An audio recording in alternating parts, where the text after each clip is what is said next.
Good evening. Today is our Tuesday, October 17th, 2023. This is Economics 330 at McGarvis College, City University of New York. And of course, Economics 330 is global business and political economy.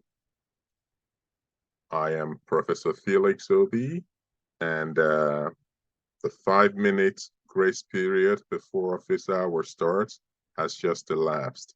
So we're going to get right ahead and begin this week's office hour. Of course, in the past 3 weeks, we have completed a 3-part study of the 3 theoretical perspectives of global trade. To again reiterate, this of course include the liberal perspective, the realistic perspective, and historical materialism.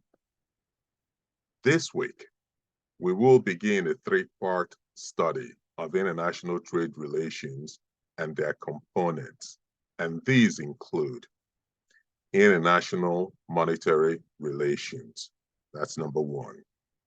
And number 2 of the 3-part study is global trade relations. And the 3rd part of the 3-part study is regional trade arrangements. So international trade activities are driven by resource transfers, as I'm sure you now recognize, essentially money. Therefore, one must understand the nature of the international monetary system in order to appreciate global trade relations. As such, we will discuss how nations relate to each other in the process of trade. For example, the United States could limit the exportation of certain goods, or trade could be encouraged freely by one country, but limited by another. We would also address the question, what are the reasons for differences in policies? One way of resolving conflict will be to negotiate cooperation between nations and sometimes groups of nations.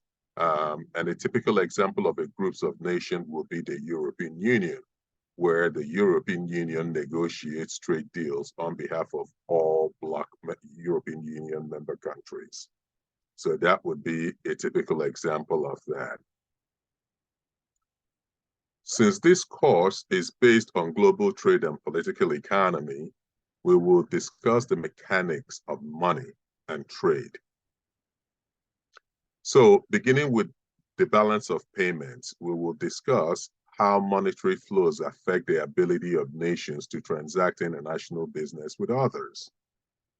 If a nation is unable to trade due to monetary limitations or imbalances that may be temporary, these may pose problems when they seek arrangements to help them address the temporary problems, which may lead to a longer standing or lingering inability to participate in global trading.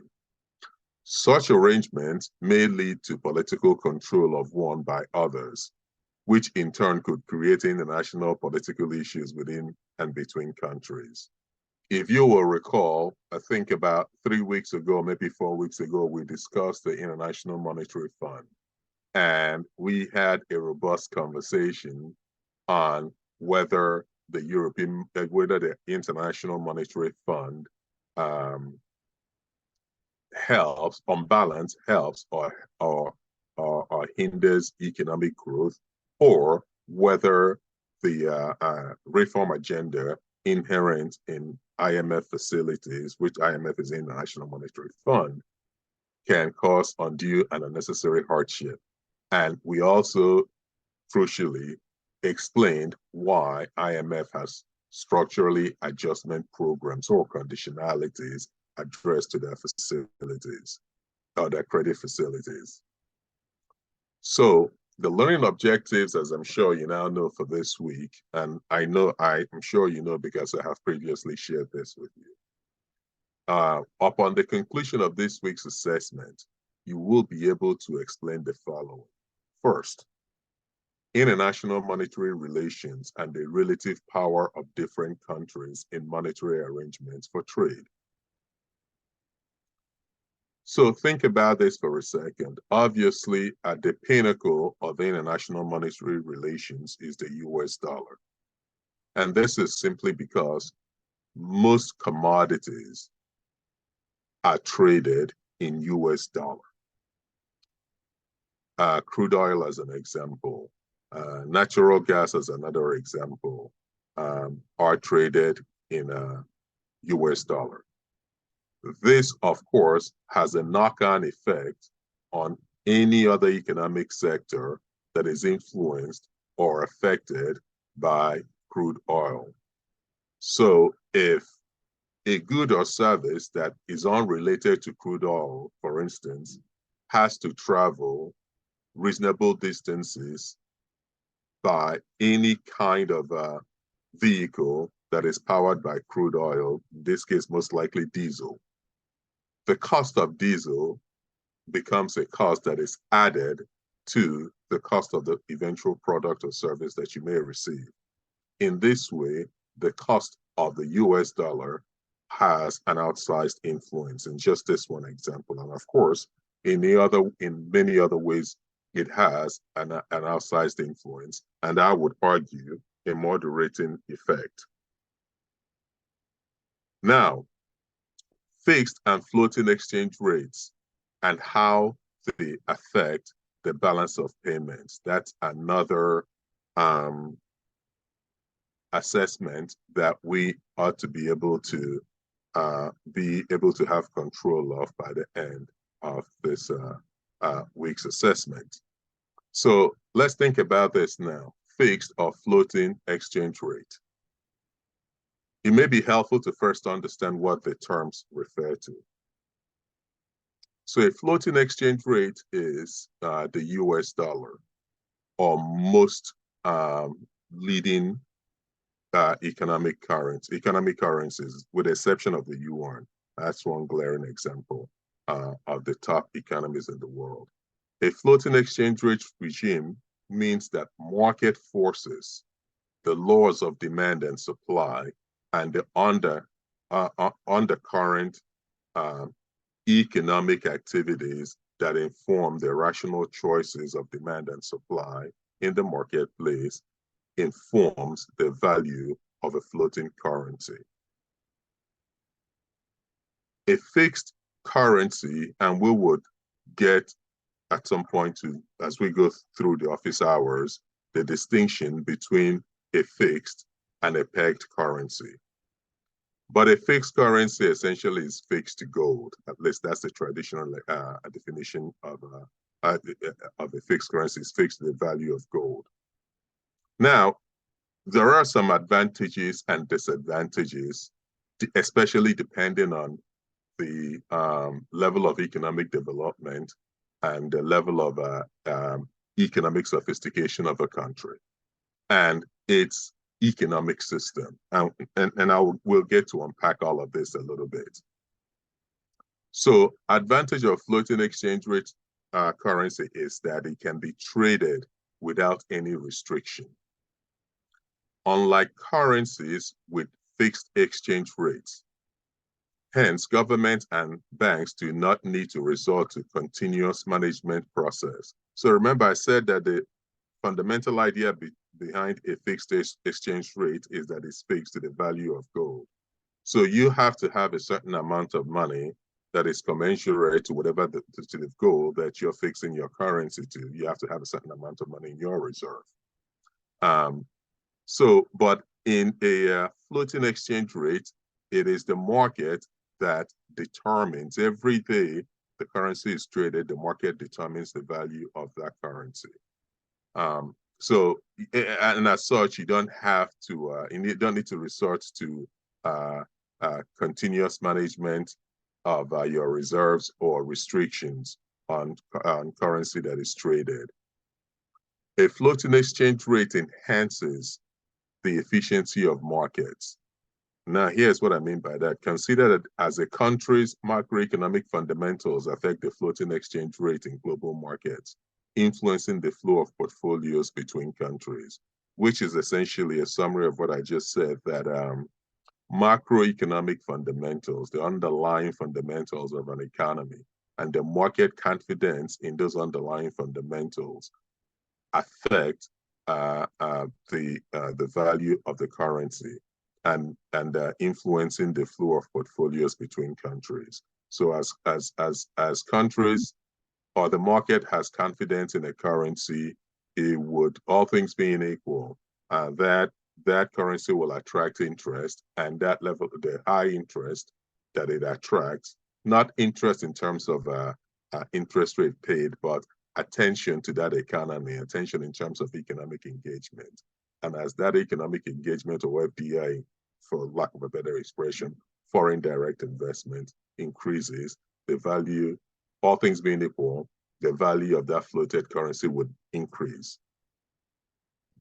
In floating exchange rates, central banks are not required to keep large foreign currency reserves for defending the exchange rate. Hence, the reserves can be utilized for promoting economic growth by importing capital goods.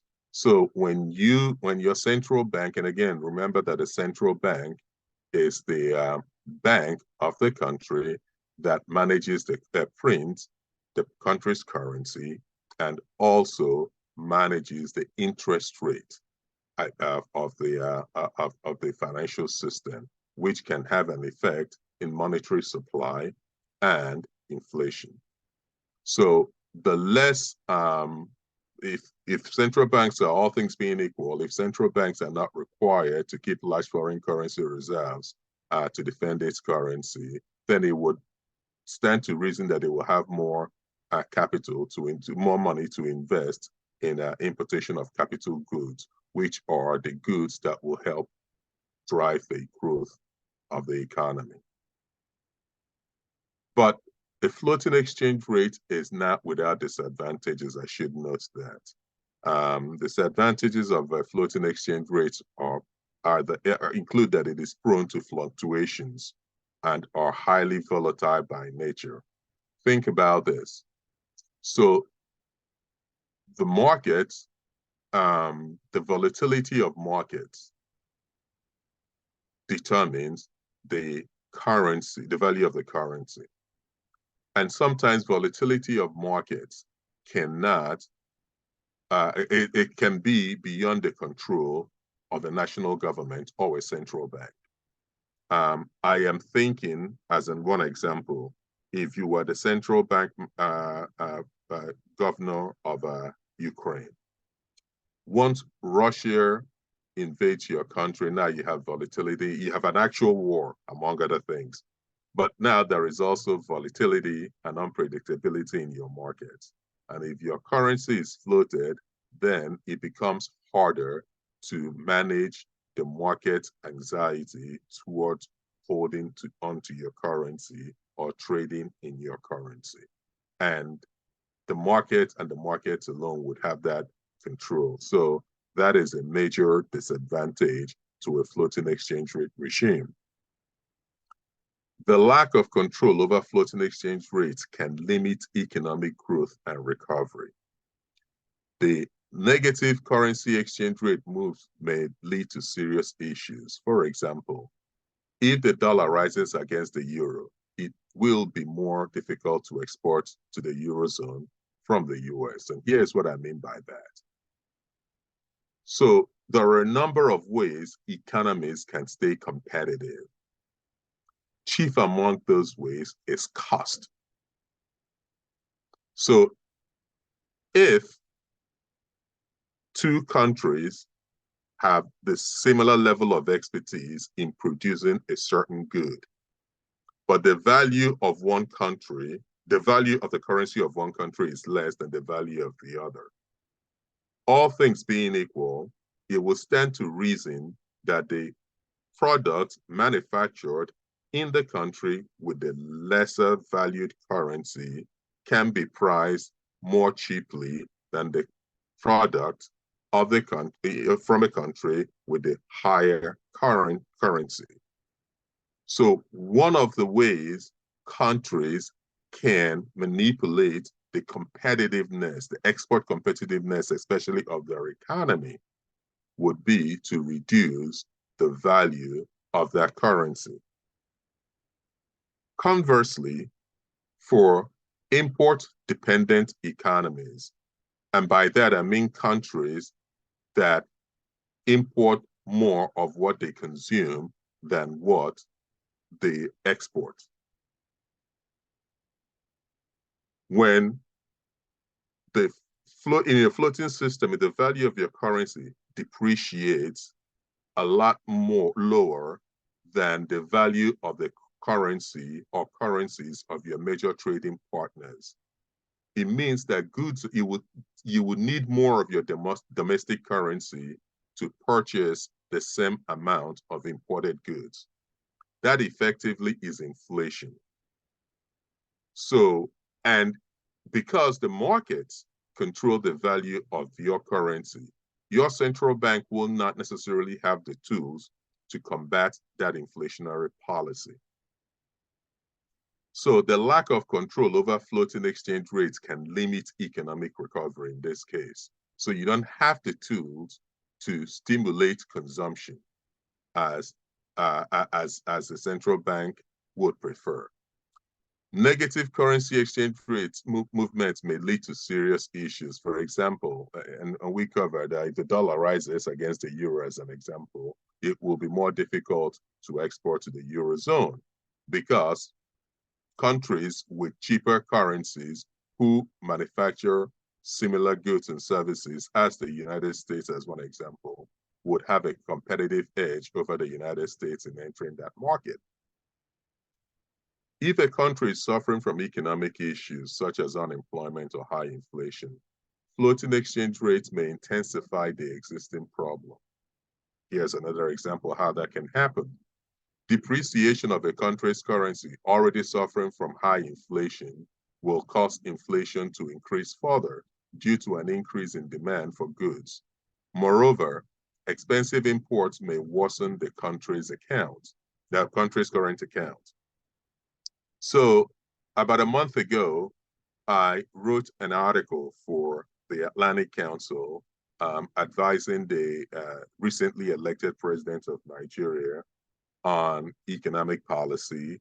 And I essentially made a case that is similar to which that we're now positing in today's class, which is that if a country is suffering from an economic issue such as unemployment and high inflation, Nigeria, in Nigeria's case, it doesn't have a floating exchange rate regime, but there are exogenous economic issues that are creating inflationary pressure in Nigeria that the government, especially the central bank, does not have the tools to address. And I argued in that Atlantic Council article, and you're free to Google and find it, that the Nigerian government should convey to the Nigerian people that there will be the challenge of short-term inflation because the government will need to expand, will need to engage in economic expansion, expansionary economic policy, monetary policy, to create jobs and build infrastructure. So the alternative then to a floating exchange rate is a fixed exchange rate, which, as I explained, is also earlier explained, is also known as the gold standard. It quantifies the value, a fixed exchange rate quantifies the value of currencies by using a stable reference point. And historically, that reference point has been gold.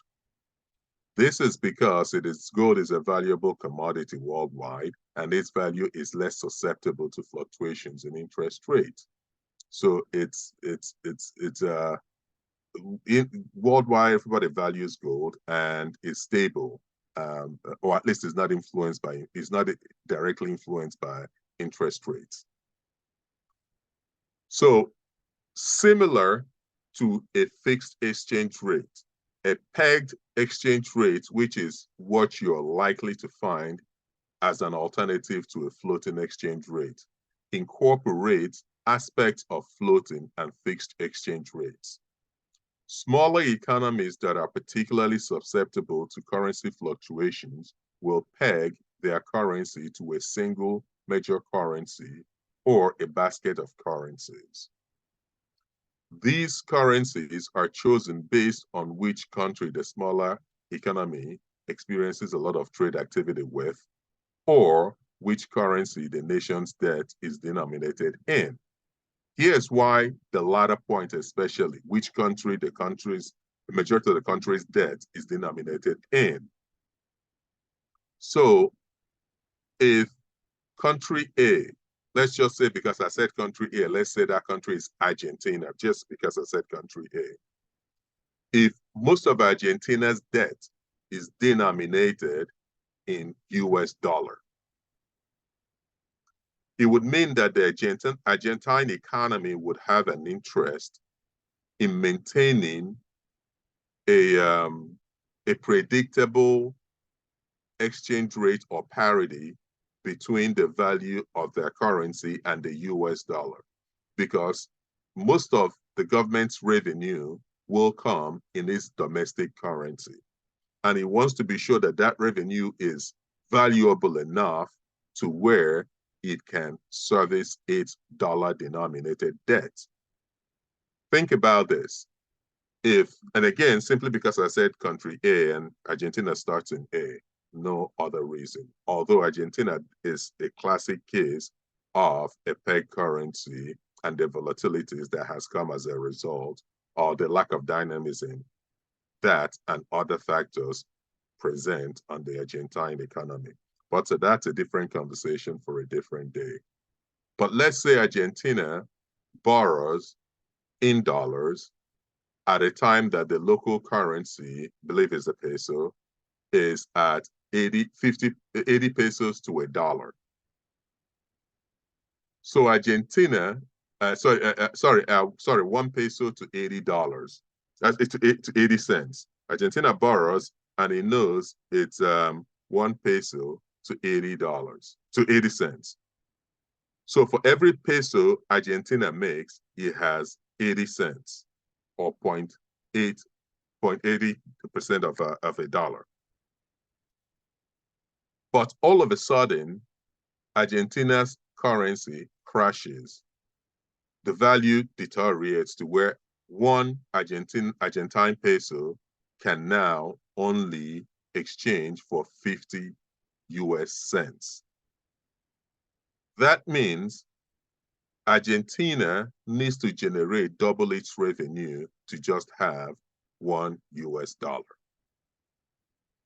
Most economies end that dynamic and at least can speed up productivity that quickly.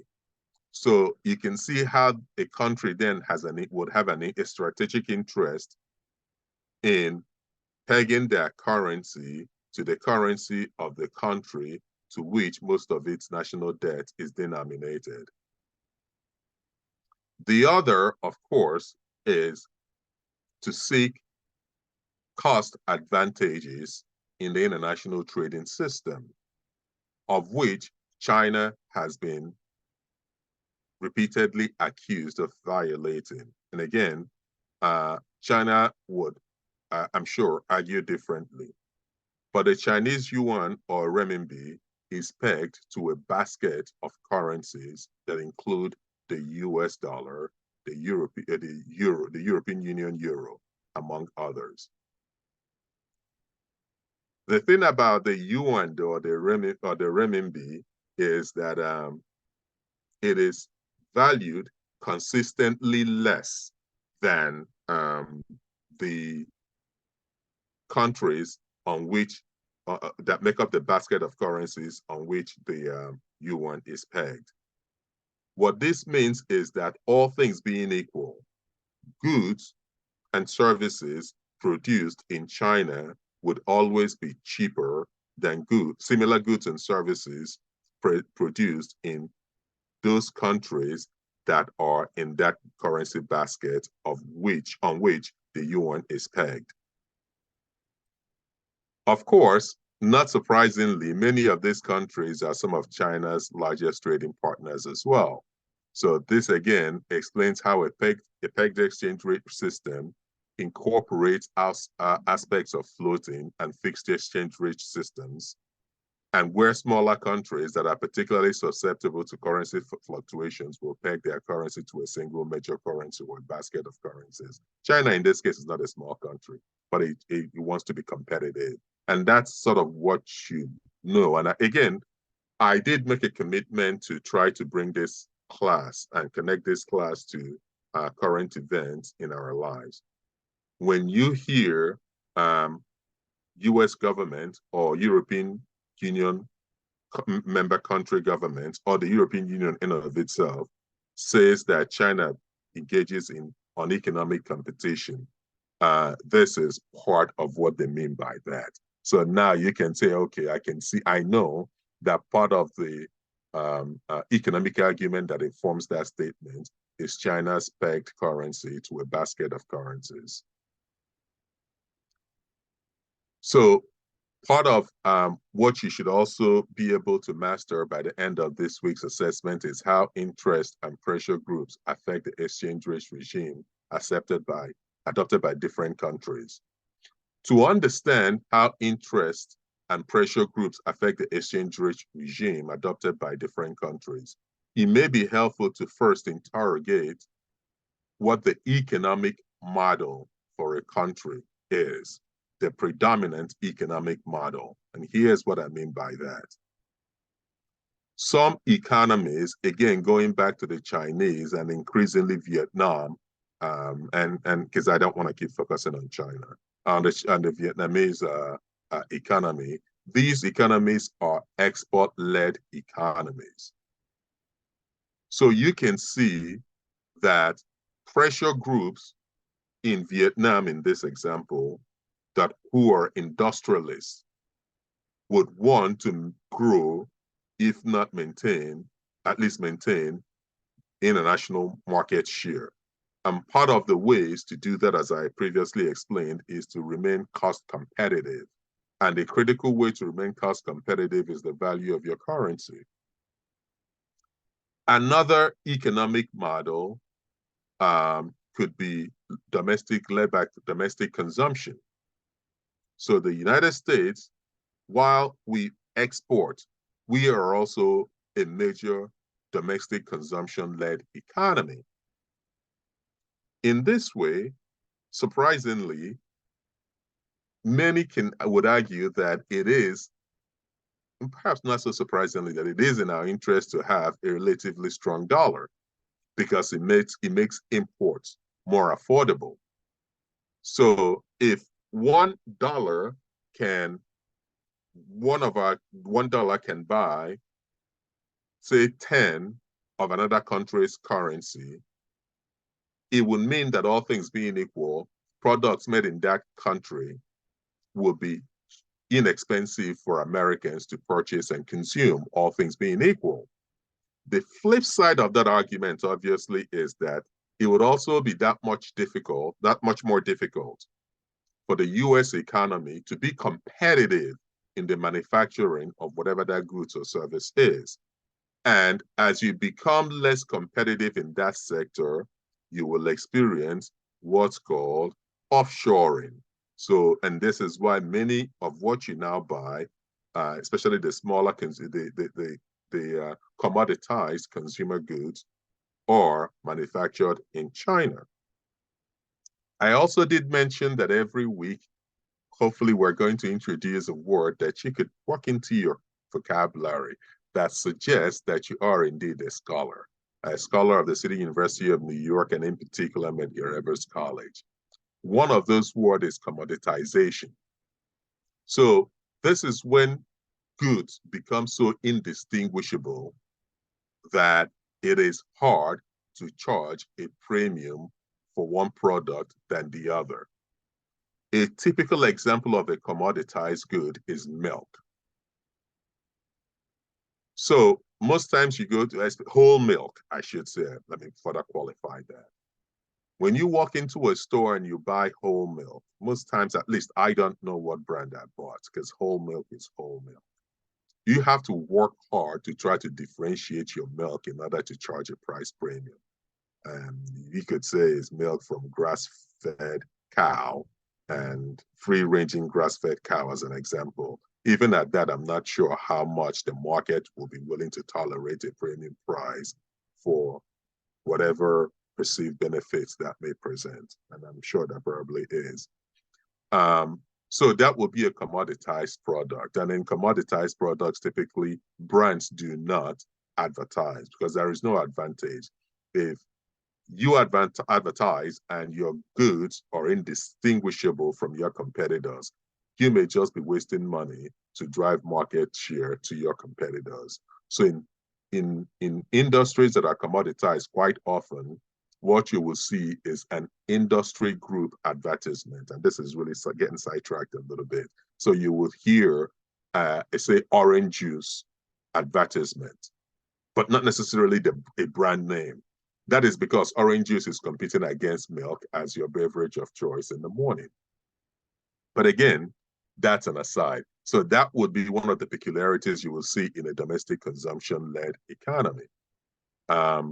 In an import-led economy, that doesn't have a strong consumption-led economy with a strong currency, the challenge becomes, how do you attract enough foreign direct investment and enough capital into your economy to be able to afford your imports? And that's what we call balance of trade. And we will get into that phrase as we round up this week's office hours. So the other assessment you need to master is how exchange rate regimes affect monetary and capital movement between nation states. So nobody wants to have their money in a volatile economy. So again, going back to the Ukraine example that I gave with Ukraine, a rational actor who is working to maximize their profits and protect their industry would export capital out of Ukraine, as one example, once Russia invades Ukraine and there is that volatility. And that is because once Russia invades Ukraine, the value of the Ukraine currency plummeted, and the decrease in the exchange rate could create capital movement or capital flight. The fifth thing that you need to master as part of your assessment, and I think is the final, is the evolution and history of international monetary relations. This is really important, how we got here to where we now need the IMF. Back in the day, people just used to trade with gold, right? So people had gold, and you go to a place and you give a gold coin and you got whatever widget you wanted to consume. But very quickly, folks realized that it wasn't the most convenient thing to lug around gold to purchase all the things you want to consume. So it became a system where you would deposit your gold with a goldsmith, and the goldsmith will hand you over an IOU. So you will take an IOU and give it to a merchant, and that merchant will give you the product that you want to consume. And at some point, the merchant will gather all the IOUs they have and take it to the goldsmith and collect the gold in return. And this is how we actually got to paper currency. That IOU eventually evolved into paper currency. So historically, as I mentioned previously, gold has been used as the reference point for currencies. And this system of tying currency values to gold functioned quite well until the mid-20th century. The gold standard in the early 1900s pegged the value of gold at $35 per ounce of gold. And this is 35 US dollars. So because this is a class in global trade and political economy, I should denote that there are lots of other dollars out there. Up north, we have the Canadian dollar.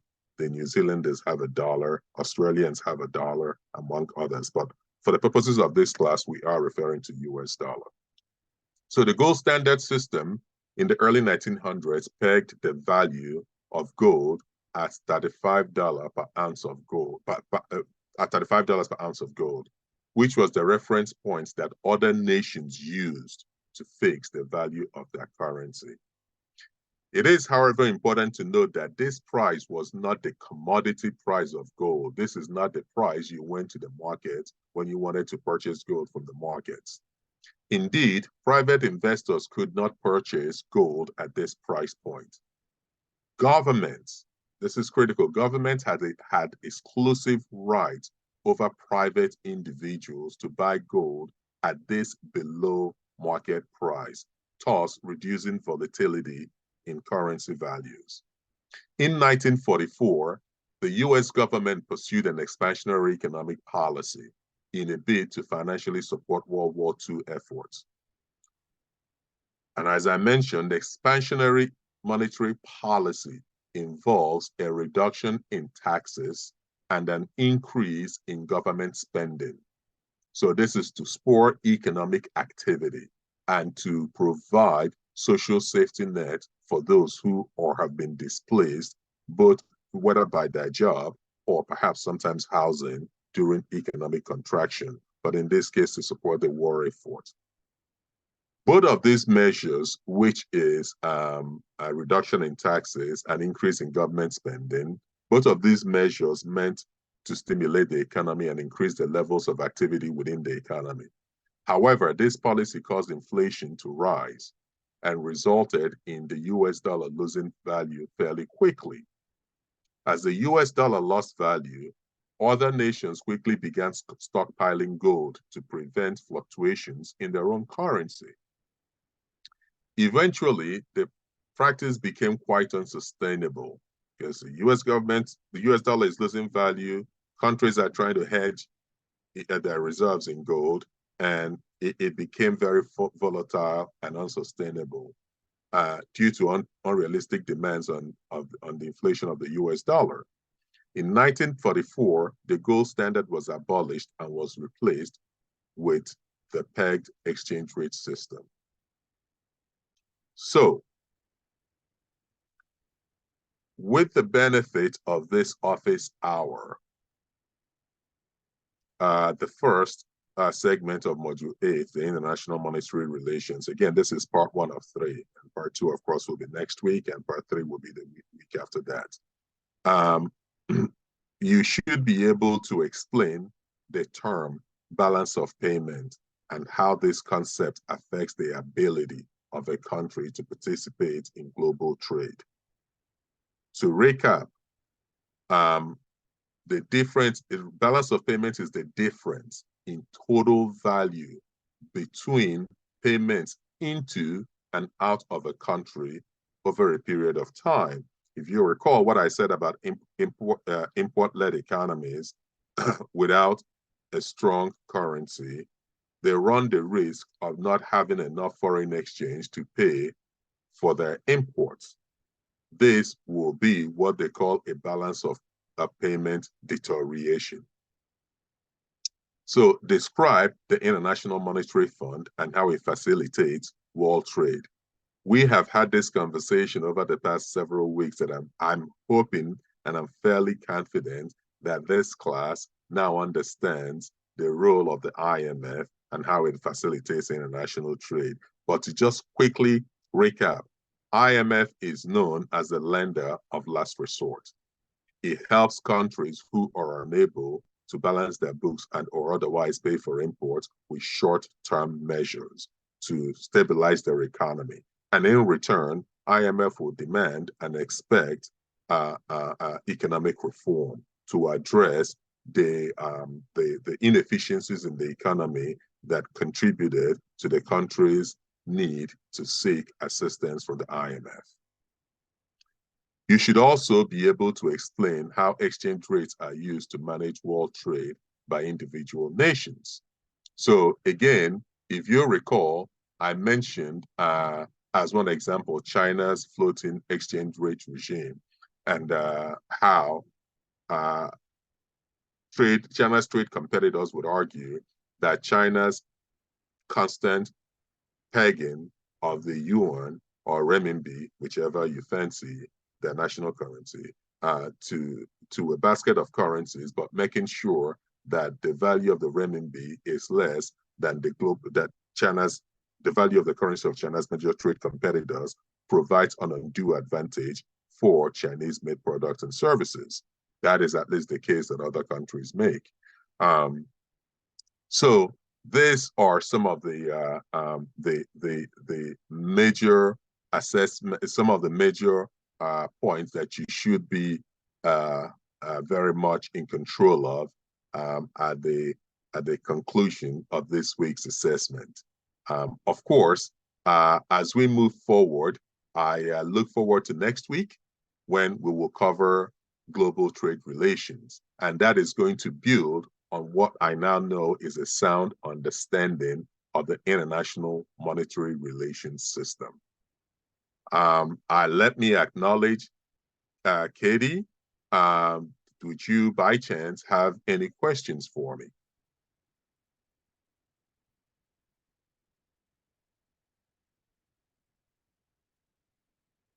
Hello? Okay. I'm going to take that as I have done a masterful job, and we would adjourn office hours until next week. Thank you so very much, everyone.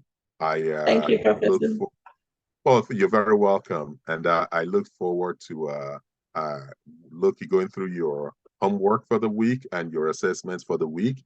And of course, the exciting class next week. Be well. Good night. Thank you. Have a great evening.